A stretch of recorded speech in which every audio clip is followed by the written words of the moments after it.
Então vamos iniciar os nossos trabalhos de hoje, como sempre fazemos, abrindo com uma oração. Vamos primeiramente agradecer a Deus, nosso Pai, por mais a oportunidade de estarmos aqui juntos, reunidos, buscando sempre aprendizados novos que possam nos clarear, nos dar mais firmeza na nossa trajetória para o nosso dia a dia. Bondosos amigos, Mestre Jesus, pedimos o concurso para que possamos nós estarmos atentos às lições, não só para ministrar, mas como também para assimilar. Que a paz e o amor nos envolva hoje e sempre.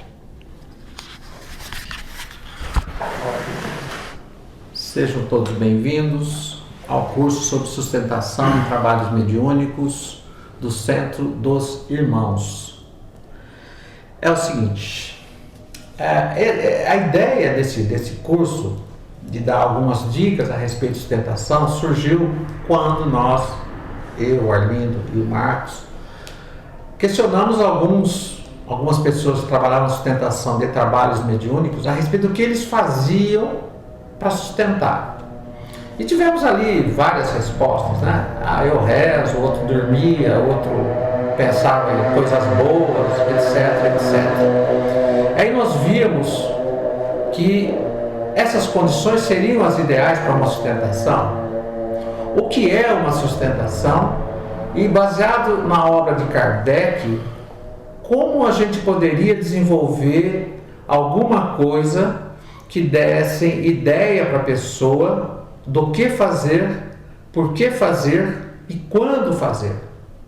Essa foi a ideia inicial que nós tivemos a respeito de sustentação. Consultamos internet, livros a respeito, mas nenhum deles era específico na prática do que fazer na sustentação. Tem lá, você olha André Luiz e ele fala assim, olha, a sustentação é um gerador de energias. Tá bom. A gente ouve as pessoas falar a respeito de sustentação do trabalho mediúnico e diz assim, é a parte mais importante do trabalho, se não tiver sustentação, o trabalho não é bom. Tá, mas como é que eu faço isso? Esse era o nosso problema, né? E das pessoas que também estavam na sustentação. Dá-se tremenda importância à sustentação, mas normalmente quando uma pessoa vem num trabalho mediúnico, ela vai iniciar um trabalho mediúnico, e você fala, você é médium? Não. Você é dialogador? Não. Você fala o quê? Vai para a sustentação. E põe a pessoa lá, sem dizer exatamente o que ela tem que fazer, se ela tem prática naquilo ou não, e que prática que ela tem. Então consultamos várias obras e não vimos nada a respeito do que fazer, quando fazer, como fazer. Daí resolvemos então, a partir de princípios kardecistas, demonstrar o que é que a pessoa tem que fazer, quando tem que fazer e como tem que fazer a sustentação para que aquilo seja útil no trabalho mediúnico. A gente vê cursos para médiuns, curso para dialogador, curso para preletor, mas não existe, pelo menos que nós tenhamos ciência a respeito, nenhum documento, nenhum livro, nada a respeito de como se procede na sustentação, apesar de se dizer que sustentação é a coisa mais importante. Não tinha o livro, agora a gente providenciou. Então, a gente fez o quê? A gente desenvolveu esse trabalho a respeito da sustentação, que deu origem. Nós devemos lançar brevemente esse livro aqui sobre sustentação, que, ao nosso ver, tem todos os subsídios capazes de uma pessoa trabalhar na sustentação de um trabalho mediúnico.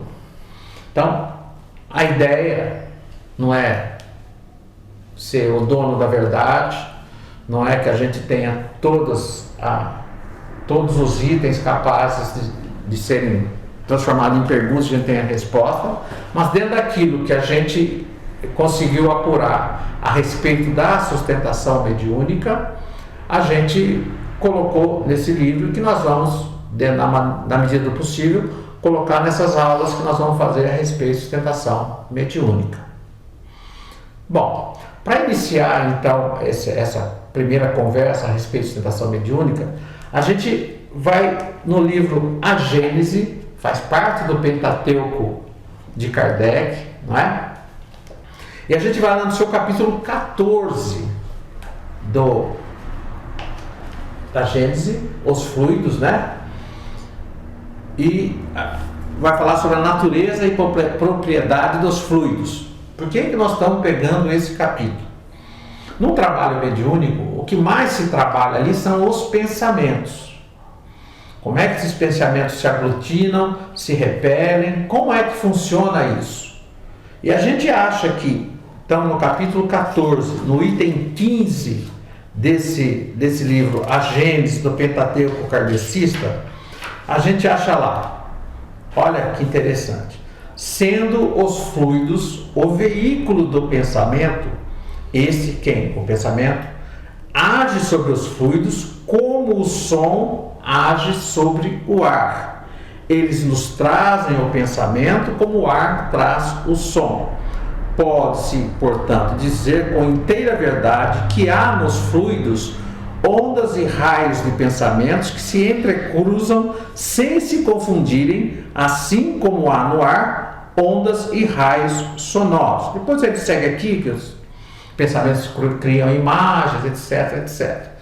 Note que no curso que a gente fez a respeito de diálogo, a gente falou que no trabalho mediúnico, então a sala vai estar inundada de fluidos espirituais e fluidos materiais, né? Chamado ectoplasma magnético, que é o meio onde esses pensamentos transitam. Portanto, dentro de um trabalho mediúnico, é o lugar ideal para que esses pensamentos tenham fluidez, tenham encaminhamentos mais rápidos por estar ali inundado de fluidos. E ele diz que o fluido o pensamento tem um comportamento, guardada as diferenças necessárias, que o som tem no ar. Todos sabemos que se não houver ar, o som não se propaga. Então, no vácuo, o som não se propaga. Então, precisa ter o ar. É disso que ele está dizendo. Ora, e ele fala que o som ele é transportado por ondas. Então, se o som é transportado por ondas e tem como meio desse transporte o ar, e se fizermos a mesma analogia que ele fez a respeito do pensamento nos fluidos, seria de bom tom, ou seja, é de bom tom, que possamos entender como é que as ondas, sejam elas sonoras ou eletromagnéticas, se transportam no meio ambiente. Porque se a gente tiver uma ideia a respeito de como isso acontece e fazer a analogia com o pensamento, a gente vai poder ter uma ideia a respeito de como que esses pensamentos se comportam. Eles se aglutinam, eles se repelem, o som acontece isso, com ondas eletromagnéticas acontece isso. Como é que isso acontece? Portanto, foi de nossa decisão que o primeiro movimento para que a gente entenda a respeito de sustentação, sem aprofundamentos desnecessários, a gente estudar um pouquinho sobre ondas de som, ondas eletromagnéticas, ondas bidimensionais, tridimensionais, ou seja, todas as ondas que permeiam o nosso espaço. Porque a partir do conhecido, a gente partir para o desconhecido, a partir do que Kardec está dizendo aqui. E aí alguém há de perguntar, mas ele está falando dos espíritos. Mas se a gente for aqui no item 18 desse mesmo capítulo, ele fala assim: sendo os homens espíritos encarnados, têm em parte as atribuições da vida espiritual, porquanto vivem esta vida tanto quanto a vida corpórea. Então nós temos as propriedades da vida espiritual, portanto nosso pensamento também se encaminha da mesma forma. E se eu conseguir enxergar isso nas coisas do nosso dia a dia, da física diária, da física mais ordinária que a gente tem, a gente pode fazer algumas relações e melhorar a nossa produtividade na sustentação dos trabalhos mediúnicos. Que desde que começamos toda essa questão do curso para médium, curso para dialogador e agora curso para sustentação, nós buscamos a máxima produtividade no trabalho mediúnico. Se todo mundo souber o que fazer, quando fazer e como fazer.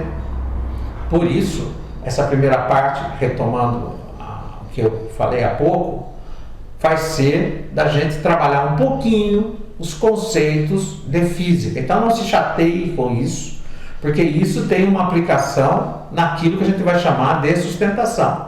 Tem aplicação na vida normal da gente, né? Mas em particular no curso de sustentação. E se não entenderem de imediato por que nós estamos falando aqui, nós vamos tentar, na medida do possível, ir fazendo as pontes entre o que nós estamos falando e a questão espiritual. Mas se não entenderem, paciência, que ali na frente nós vamos falar a respeito do que foi dito na física e como isso se refere às questões de sustentação. E salvo qualquer descuido da nossa parte que a gente não diga, nós temos aí o canal para que se faça as perguntas e a gente possa responder dentro daquilo que a gente entende como sustentação.